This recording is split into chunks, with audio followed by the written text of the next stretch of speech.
Sales, marketing, and RevOps. It's sink or swim out there, and yesterday's strategies and tactics won't help you today.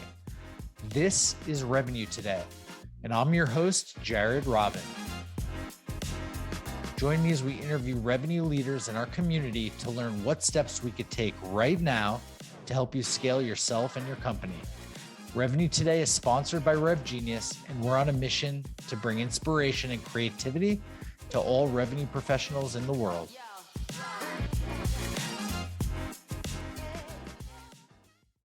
So today's guest is somebody that came from a space that I spent quite a lot of time in logistics. They're a professional and personal development advocate dedicated to advancing leadership opportunities. Highly skilled at revenue growth optimization, he's scaled multiple companies from 5 to 20 million to unicorn and public companies, including doing so in his current role. He's the CRO of ShipBob. Welcome, Paul Rosen. Hey, Jared, and hey, everyone that's watching and listening. So appreciative and humbled to be part of this great organization and to have this opportunity to chat with you. So excited to share some stories and have some fun. Yeah, let's jump right in. It's now July 2022. Debunk a myth about generating revenue today. Gosh, this is probably one of the oldest myths out there. And maybe there was some truth to this, but and I've been in sales for a little bit over 31 years. And as the whole business environment is changing, this is really truly a myth now. And that's that sales is just a numbers game. That, hey, you've received 87 no's. That's okay. Be thankful for all those no's. On the 88th one, you're going to get a yes. Well, now you have 120 no's. Great. That 121st, thank all these people for saying no, because now you're closer to the next yes. And what we're seeing, at least in today's environment, is it isn't about the quantity of activity that you have, it's about the quality of the activity. Like, you still need to get results, right? If you're a BDR, you still need to set meetings. If you're an AE, you still need to close deals. If you're in success, you still need to retain your customers, renew your customers, and upsell and cross-sell. But I think that companies and leaders over-index for activity, which is, I think, the quantity of activity, which I think, especially today, is the wrong metric. Data and sources that I've read through, would suggest that, over 50% of business owners have come really close to making a decision before they even talk to the salesperson. 90% of business owners have done some research and know a lot about you before they're even willing to set a meeting. If you don't mind, I'd love to share a quick story, which may be the one argument for the numbers game, but it's a little bit coming from a little bit different of an angle. Okay. So my first job out of college was in sales, and this was back in 1991. So back then, there was no cell phones. I didn't have a cell phone. There was no internet. There was no LinkedIn, no Facebook, no Instagram. I think we barely even had email. So it was basically, you're calling and dialing for dollars. And when I started out in sales, I was a horrible salesperson. I was crappy, and I knew it, right?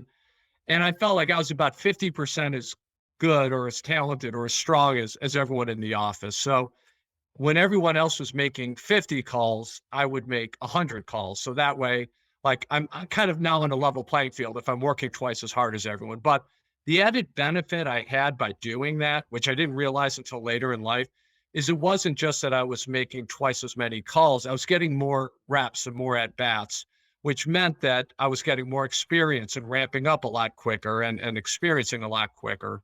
So that would be kind of the only framework where maybe saying the quantity of activity can benefit you. But in the mid-90s, I hired a salesperson, really great guy, hard worker, hardest worker I've ever met. But he was a guy that just could not connect with customers. And he's a guy who'd make 300 calls a day. And a story I have, my wife and I, it was a Friday night. It was 7:00. We were going out. We were walking into a Chinese restaurant to eat, obviously, Friday night date. While we were walking into the restaurant, he was walking out, and he wasn't walking out because he was eating. He was walking out because it was 7 o'clock on a Friday. He was prospecting that restaurant. Uh, this individual came nowhere close to hitting his goals. And unfortunately, I had to let him go. And he made more calls than anyone. And so today, like with following customers on Twitter and Instagram and LinkedIn and Facebook and really getting to know your prospects, you really need to be part of their DNA before you call on them. Because if you just kind of focus on the quantity of outreaches, you're really going to struggle connecting and being able to provide value. And the salesperson that I mentioned, the problem was when he was calling on people, companies didn't see him as a added resource. Yeah, would you say also there's so many tools and ways to go at it that your ICP today is more than just a company size, an employee size, a revenue size, and a geography. That was your ICP yesteryears, right? Yep. And they have 10 trucks in the garage, right? Like things that you could do. Today, it's more about actions they're taking, intent on your website, opening your emails even, right? So the outbounds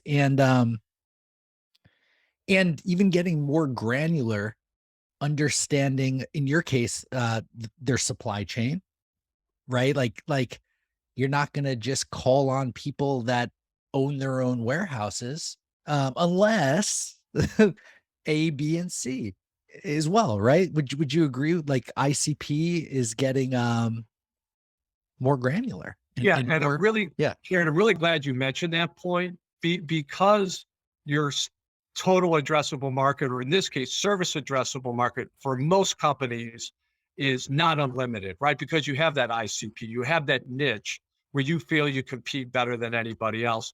And because our SAMs are not unlimited, you can't have just somebody making 300 lousy calls a day or somebody email blasting 1,000 prospects, because now that's 1,000 companies you've made a crappy impression on that you can't possibly go back.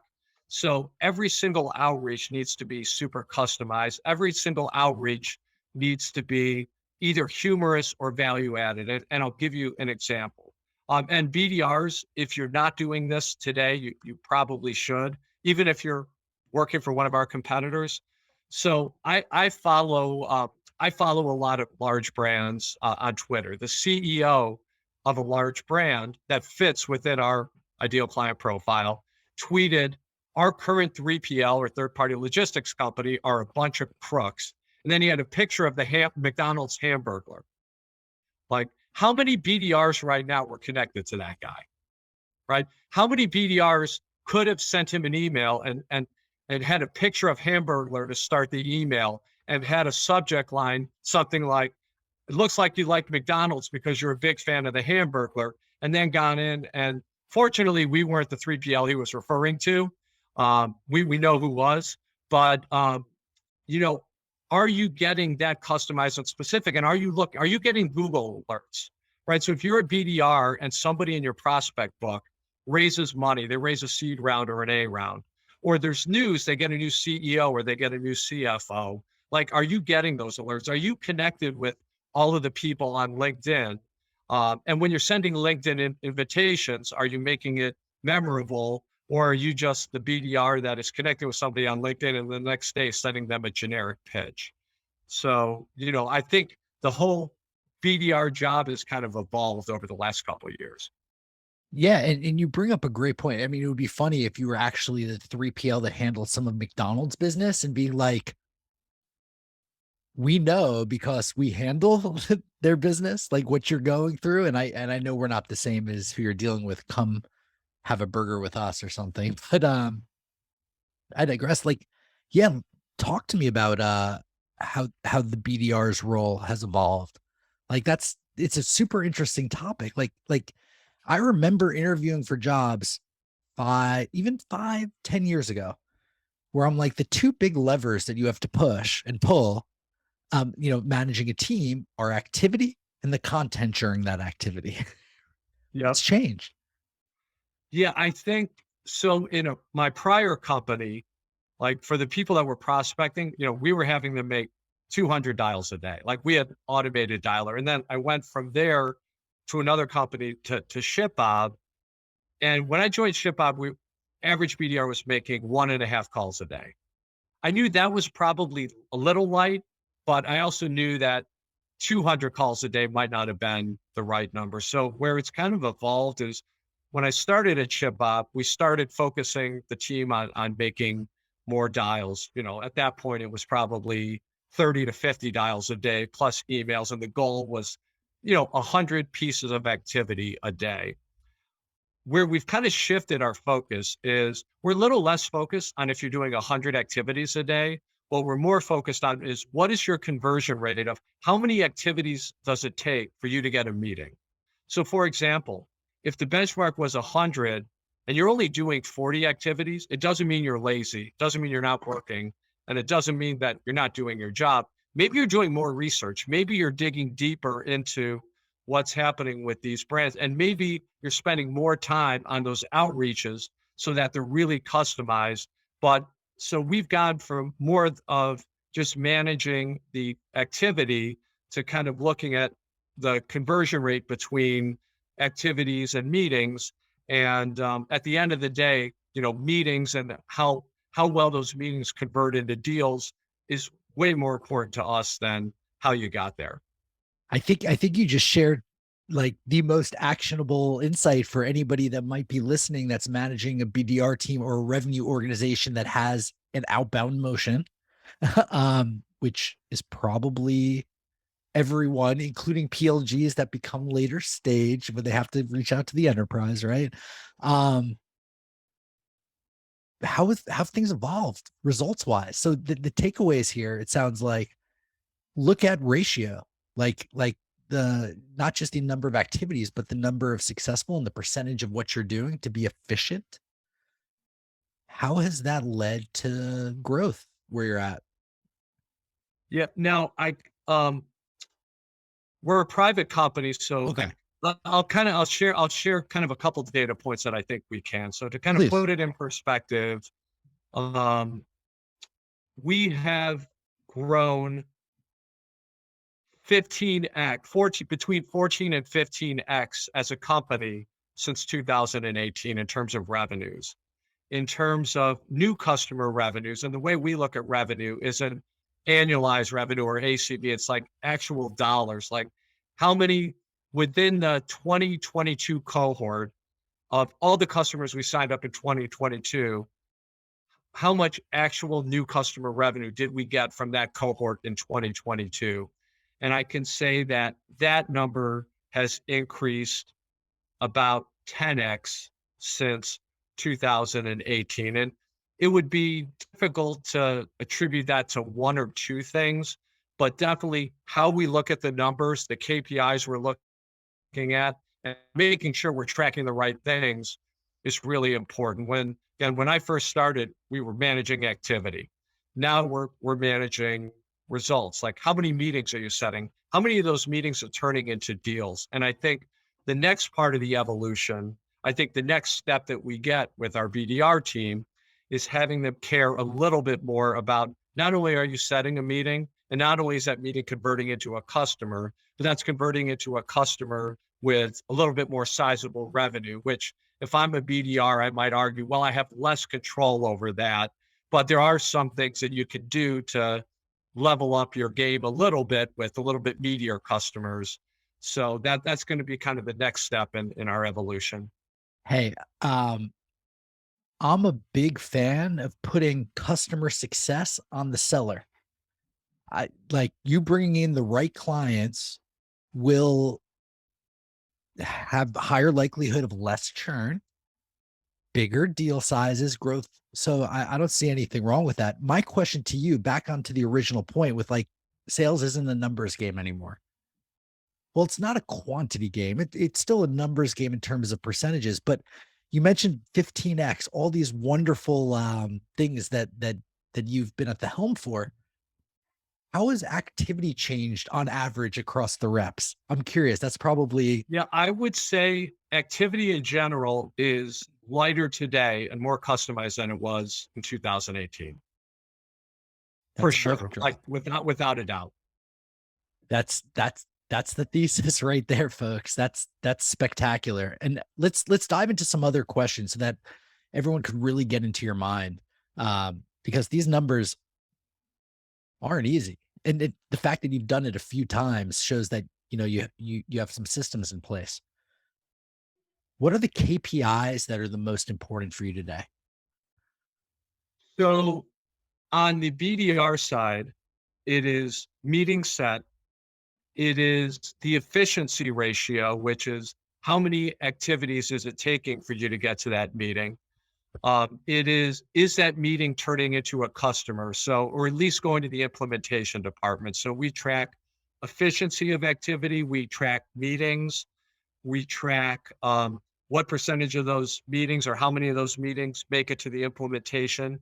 And we are just starting now to kind of go through the motions of quality of meeting in terms of meeting size, so that, hey, if somebody's generating 5,000 shipments per month, that's a more important meeting than somebody that's generating 500, at least from a comp standpoint and evaluation standpoint. On the AE side, we're tracking conversion rate. So when we're giving you opportunities or leads, what percent are you converting? We also, to some extent, some of their comp and some of their quota is based off of the expansion of that revenue. So that's not just on the success team. So part of it, Jared, to your point, which I thought was a really good one, is like if an AE sends in a deal and it churns in 2 months, like they're hurt by that, right? Because again, it's not based off of annual contract value, it's based off of actual dollars. So if an AE sends in a deal and they churn, yeah, that's painful to them. If an AE sends in a deal and then they grow, they benefit from that significantly over the first year and to a smaller extent over the second year. For the success team, we're tracking churn. We are tracking how much expansion sales are they doing. We're tracking NPS scores. And I think one of the things we're kind of moving or evolving to is right now, there's a KPI to make sure that they're completing all of their quarterly business reviews. We're now going to start to look more at the quality of the QBRs, which is a little bit more intensive to track, but we've gone to a motion where we're really good at doing our QBRs. And now I think we're in a position where we can kind of take it to the next level and dig a little bit deeper. I love it. One thing I, I s- I had Mark Roberge on, and when he was going into the deal stuff, he goes, "We'll pay AEs more on the second deal, like with the same client."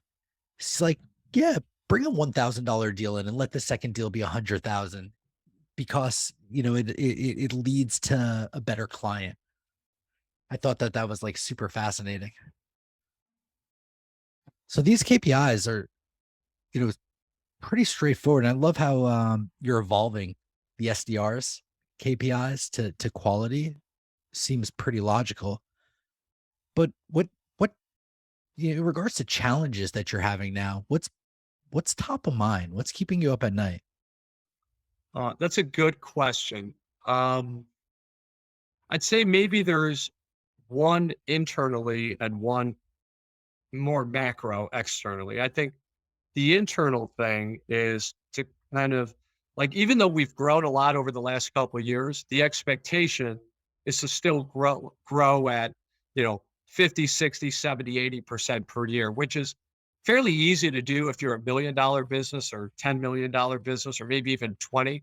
Like once you're generating multiple hundreds of millions of dollars, like that growth becomes more difficult. So to try to maintain those growth levels, we are getting into new markets. And when I say new markets, like globally, putting, boots on the ground in Australia, UK, we're looking at other markets. It's getting into new product segments that we haven't been in, which is opening up our TAM or total addressable market, so that with some of the new products that we're developing, we can go after new segments of the market. We are actually changing some of our go-to-market motions and strategies to be able to attract different types of customers a little bit larger than we were before. And again, getting into different market segments. So if a customer uses us for A and another 3PL for B, that we can kind of come in and be their one source for everything. So there's probably 4 or 5 like really super big initiatives. And so what keeps me up at night, it's a lot to kind of digest. So there's a lot of balls in the air that we're juggling. So it's like, am I dropping one this week, or is there one that we're not putting enough attention to, or is there a fire in one? So the thing that keeps me up at night is we have ambitious goals and we're trying to accomplish a lot. That's the internal. I think the external one is kind of thinking through what's going to happen with um, the economy, what's going to happen with inflation, potentially a recession. Like the majority of our team, are in their 20s and early 30s and have never kind of worked through a recession. Like guess one benefit of being old is I was around in 2008 with the recession and crash and the Great Recession, where all of the housing market tanked because people that shouldn't have been buying houses were buying like 8 houses. I was also around professionally in 2000 when the dot-com bubble, where you would have like bottled water.com or pens.com, and you'd get $1 billion valuation even though you had no revenue just because you had the domain name. And then at some point, the market figured out that that was stupid, right? And that you actually need revenue. So the market crashed in 2000, and I was kind of there for that. And then early in my career, 1991 was kind of when we were kind of a smaller recession in like the late 80s, early 90s. So one of the things that keeps me up at night is what is the impact of the recession going to have? Because if consumer spending goes down, then as a third party logistics company, our customers have less people ordering their products, which reduces our revenue. So, how do we make sure that we can kind of continue on the growth rate that we're having if the market conditions get more difficult? So that's kind of the other thing that we're thinking through. It's very interesting for you because during COVID, I'm like, everything's going to go down, but e-commerce did not. No, not only E-commerce did it did not go down, like That's we were wild. nowhere near prepared for the onslaught of opportunities. It's spectacular. So like it's how have and that's also a big reference point in how you're preparing, right? Because that was 2 years ago. Nobody had jobs, as close to nobody as I've seen in my lifetime, for sure. And I mean, unemployment being the highest. But then you have all these other studies in the past. How are you preparing? Building a profitable business. Like, Yeah, I'm sure. so fortunately, like the levers that we're pulling in the business and are working. Our client base has been very stable in Q2. Like usually for most third-party logistics company, you have like that summer dip where just e-commerce in general, the volumes dip. We've been very, very fortunate where that hasn't happened for us in Q2, where that has happened in prior years. But yeah, we don't know what's going to happen because every recession is different, right? More companies can have layoffs, which might mean less people have jobs, and or the prices of everyday products goes up, and people have less disposable income to spend on those products. So yeah, it could work one of two ways. It could either work that overall consumer spending goes down in every category, and that would be bad, at least for our business. So I'm not talking about on a macro level. Or what it could mean is that if the economy is bad, inflation is up, your income is not going up at the same rate as inflation, or you're not working. Maybe you're not spending money on a big new house. Maybe you're not spending money on a Porsche. Maybe you're not spending money on an exotic vacation, but maybe you're still spending money on the e-commerce stuff that you always do anyway. So it's real interesting. Like I don't think we figured it out yet. I don't think we know what to expect. Yeah, I'm like thinking like, does your ICP morph to inelastic products a little bit? I mean, you don't want to put that on a rep, but it's an interesting thing. And then on the other side, yeah, maybe let's assume the worst and demand goes down as a whole. do people like Walmart start saying, you know what? I wouldn't have normally used you, but I'm going to shut down this facility because there's way too much sunk costs in it, and do you get more opportunities? That could be interesting. Yeah, potentially it's interesting. Like, and this is public information. Yeah. Like Amazon bought all of these buildings expecting this huge demand. And it's the information is out there that they've Yeah. readily admitted. They said, yeah, we have more capacity than we need. So yeah, it'll be interesting to see how all of that and other things play out. I'm excited for you all because you have such like a strong head on your shoulders, and the team sounds really good. I know it'll end up fine, but you might get a nice coup there with that. Well, thank you. I greatly appreciate it. So what's a piece of advice you could offer for others? Like this is everybody's thinking about this, right? Like especially VC backed businesses that aren't profitable. Um what's some advice that you could give? Yeah, like these are weird times. Like, so this would be my advice. If you're an individual contributor like a BDR or AE, I think it's different based off of, what level you are. The weird or interesting thing is we have a recession impending, but there's still a decent amount of activity. Like my LinkedIn gets popped all the time for other CRO or COO types of roles. Our sales managers get pinged all the time for roles. Our AEs are getting recruited, our BDRs are getting recruited. So the interesting thing is there's not a shortage of activity of companies that are going out and trying to recruit talent. And there's a lot of companies that are really pressing for very short-term revenue that have to hit revenue quickly. So I guess my advice is for if you're an individual contributor and you've never kind of lived through a recession, if you get recruited, let's say you're an AE, and you get recruited for an opportunity that's maybe one or two levels up, where another company says, "Look, we've just raised some money. You look like a great account executive. We'd like you to come over and lead our sales team."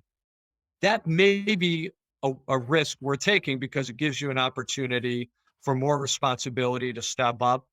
If you're an AE and a company comes and says, "Hey, I'm going to offer you another AE role for $20,000 a year more in salary," if you're a BDR and another company comes in and offers you $10,000 more to be a BDR, one of the things I would be thinking through is a lot of companies have done layoffs, right? Like I don't need to mention all of them. You all know who they are. I know personally of a couple of companies that are announcing layoffs actually today. Over the next several months, other companies will be announcing layoffs. So here is how that happens. If you're a company and you need to be lighter and you need to let go of team members, the first ones you look for, the most obvious ones are the lowest performers, right? The ones that maybe you could have pipped, or maybe they're currently on pips. Like the next segment you're going to look for is who are the newer salespeople, because they may be really good salespeople, but if they don't have a pipeline and they don't know your industry and they're not subject matter experts yet, maybe they're not adding enough value. Even if it's not their fault, right? They could have done everything that you told them to do. They could be right on the trajectory that you were expecting, but your CRO or head of sales is getting, is given a number and you have to cut. You start with the lower performers. You then probably look at some of the ones that are newer, right? That don't have pipelines. And then maybe you look for the ones that have a much higher salary level than the rest of the group that may not be at that level. So if you're an AE and you're jumping from one company to the other for a salary, and if in 3 months or 6 months the economy turns bad, that's a pretty risky decision. So, like my advice with the potential impending recession is just be really strategic about the moves you make. And I'm not suggesting that you shouldn't make a move, and I'm not suggesting there aren't greener pastures because there could be. Um, if it's only going to be for salary, I would be really, really careful and make sure that you really thought through all of the ramifications. I guess my advice, if you're a leader, is when the economy's really good, you can make a lot of mistakes. You don't need to be running at perfection. You could maybe be running at like 60 or 70% of perfection and still hit your numbers. So when the economy goes bad, you kind of need to be at 100%. Like you need to be having your A plus game every single week, every single month. And so if it's a situation where you haven't taken, you know, maybe you haven't taken a strong look at performance management because you haven't had to, or let's just maybe you've been coasting a little bit, or maybe you're kind of on a track where the track is good. So you haven't had to invest greatly in yourself or your team with doing new things or trying new things or optimizing. Like once you hit a recession, you'll get hit. It'll hit you like a brick wall. So I would be looking at optimizing your department. I would be looking at ways to make your team more efficient, more productive, so that if the conditions get a lot worse, that you're one or two steps ahead of it. Thank you for that. Everyone listening is thanking you too. But what excites you about the future still? Like there's got to be something. Yeah, Otherwise, no, it's not all you doom you and gloom. you'd be out of the game. Yeah, no, it's definitely not all doom and gloom. Right, right. So what excites me in the future is every company, including us, is going to be forced to be performing at a really high level, right? And if you can do that and you have the discipline, resilience, and fortitude to kind of make it through those difficult times where you're still productive, you're still figuring out how to drive revenues, and you kind of make it through the storm. Once you get out on the other side, and again, I benefit from being old enough to, this will hypothetically be my fourth recession in my career. You end up so much stronger on the other end that you will be absolutely unbeatable.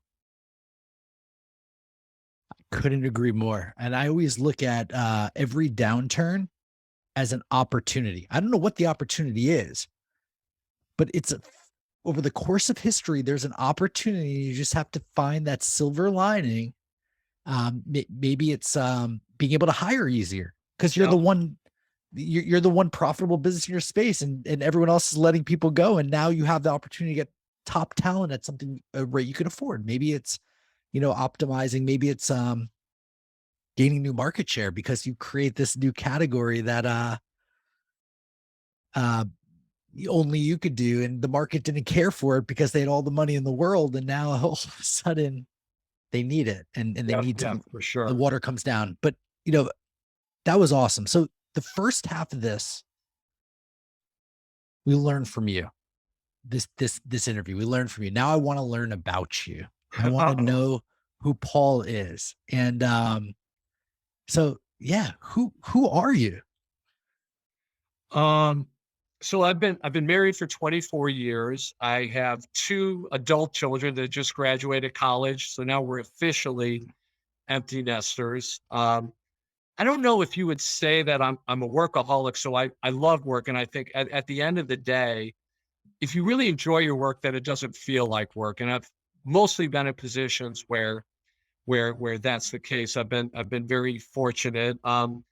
I'm very passionate about sports. I've never been a great athlete, but I've always admired athletes. I've always really been into sports for a couple of years. The business was a J- disaster, but it was fun.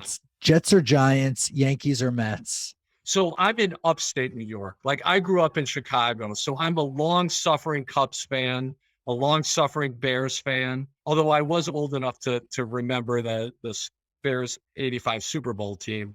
Blackhawks fan, Bulls fan. Yeah, so I really haven't migrated to any of the, Cool. the New York teams. But in upstate New York, I was the co-owner of the minor league basketball team here in Rochester, New York, which was kind of fun for a couple of years. Since I'm not an elite athlete, I got an opportunity to participate with elite athletes. So that was kind of fun.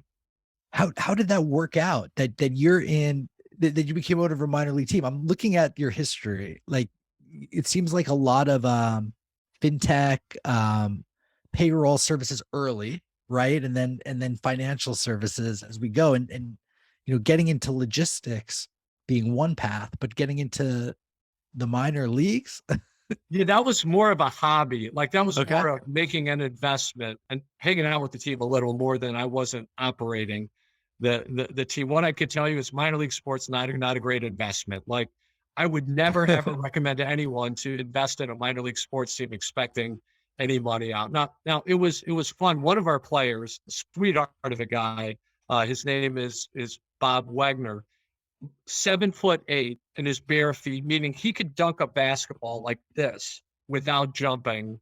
Um, Literally the tallest person in the United States, a great guy, like a fan favorite. So it was fun, like doing stuff like recruiting him to come to Rochester, New York, and every now and then we have a couple fun performers at halftime that I would pick up the phone and try to call entertainers and come. But overall, in terms of being a business, yeah, it wasn't a great business at all. Um, which kind of leads me my other passion, which is I love going to concerts. I love music. And again, I don't have a musical bone in my body. I am so jealous of people that have that part of their brain that allow them to be creative, to do music. So I've always admired athletes and I've always admired musicians because I haven't really had either one of those. So yeah, one of the things I had a lot of fun with the basketball team was hiring artists to perform, and then when we've organized presidents clubs with some of the trips, hiring musical talent, and then eventually becoming friends with them, and yeah. So music and concerts is the other thing that I'm really passionate about. My dad both ways, my brother as well. They have the NBA on nonstop. I'm still trying to figure out how you made it to the Rochester area. This isn't New York City area. No, no, this is It must way be a significant other if I'm guessing. But Yeah, so my wife's family is original. So I was living in Chicago. I grew up there, loved the went to city. school there. Yeah. Yeah, went to school there. Yeah, got my MBA at University of Chicago. Like lived in the city, and I love Chicago. My wife's family is from Rochester, New York, and kind of and at the time, our twin boys were about two. And coincidentally, I actually got a really good job opportunity to be head of sales of a startup payroll company that was just starting up, but had a good owner, a good founder, and was putting a decent amount and had aggressive growth plans. So it was kind of a combination of a good career opportunity plus being a little bit closer to my wife's family. I love it. I have a friend from Rochester that goes up frequently. She gets garbage plates all the time. Oh yeah. Like if you're in Rochester, you have to get a garbage plate. So like I know the first thing, which is why I get asked this question. I'm like, this isn't Long Island. I mean, I can see No, no. Chicago to Long Island. Yeah, it was 45 minutes outside the city. Yeah, when I Um, say upstate New York, people think it's like Westchester. Like, so you go into the city all the time. I am actually a closer drive to Toronto than I am New York City. In fact, yep, I'm a closer drive to Cleveland, Ohio than I am New York City. Niagara Falls Yep. area. And you should be a Buffalo Bills fan for the I'm record. leaning that way. I'm still a Bears fan, but I also root for the Bills. I'm a Justin Fields fan, so that's cool. Yeah, so you started touching on your passions like music and sports. How does that intertwine? So yeah, how is that so different from what you're doing during your career? Well, I intertwine it a little bit, right? Like, so for some of the presidents clubs, and these are going to be names most of your listeners won't know because they're like Sure. older bands and older artists, but like we've had Montel Jordan. This is how we do it. This, remember, this is how we do. Wow. So he has done a lot of work with ShipBob. He performed at one of our events. We use him to do videos for us for customers and for new potential employees. And he's actually become a pretty good friend. We've had the 90s and early 2000s alt rock group Eve Six perform at one of our events. They've worked with me a couple of times. They did an event for us at ShipBob. They did they performed at one of our presidents clubs at a previous company. And rest in peace. I've done a lot of work and was close friend with Biz Markie, just a friend, from the late 80s. He passed away, unfortunately. So, I'm really passionate about music and I'm really passionate about sports. So within the business world, I get an opportunity to kind of in, intertwine some of that into some of the events and some of the cool things that we do. Yeah, I mean, I think part of it, if I'm taking it away, like like motivation is big when you're generating revenue. You need to keep going and all of that. And music and sports often are a couple great outlets to help with that. Yeah, like when COVID hit, and everything was doing Zoom calls or Google Hangouts, we had a couple of professional athletes come in and do calls for us. We had Art Alexakis from Everclear do 5 or 6 songs for our group. We had a little bit newer and more current, an LA band called Cannons, the band Fire for You. Like, so we've tried to kind of do as much as we of that as we can to kind of keep people excited. Who recruits the groups? Do you do it yourself or do you have somebody that helps you? No, that's usually I, actually, I figured you seem like that type of leader, which is but just like with spectacular. sales, like if you're passionate about something, you tend to be the best one at getting it done. So if you're at BDR, be very passionate about your company and be very passionate about how we can help your customers. Yeah, this is one of those things I'm passionate about. So I'm probably a little bit better at it than somebody that isn't as passionate. I love it, Paul. Thank you. In closing, I've learned so much from you today, and I know others have as well. How can folks connect with you? You can connect with me, and I actually should have been more prepared for this question. You can connect with me on LinkedIn. Look for Paul Rosen at ShipBob. You can connect with me on Twitter. I don't know my exact Twitter handle, but look for Paul Rosen. Uh, Paul underscore Rosen 2, I believe. yes, okay. I have notes. Yeah, so feel free to connect with me. I'll respond to every single message. I'm always happy to help if you want to put 10 minutes in my calendar to just run an idea, or if you're hosting a president's club or an annual sales kickoff and you want to know who would be like a good celebrity that maybe you can afford to come in and do something. Yeah, absolutely happy to chat. Yeah, just be thoughtful if and understand if he's truly in your ICP or not. Yeah, Quality over quantity. So 100%. thank you so much, Paul. Hey, Jared, again, I'm humbled and flattered that you asked me to be part of this. So thank you for including me. And again, to everyone that's watching, thanks for investing your time in listening to this. Yeah, thank you. I mean, I've learned so much. I know you gave a lot of actionable tips about efficiency and stuff. And I want to thank the audience as well.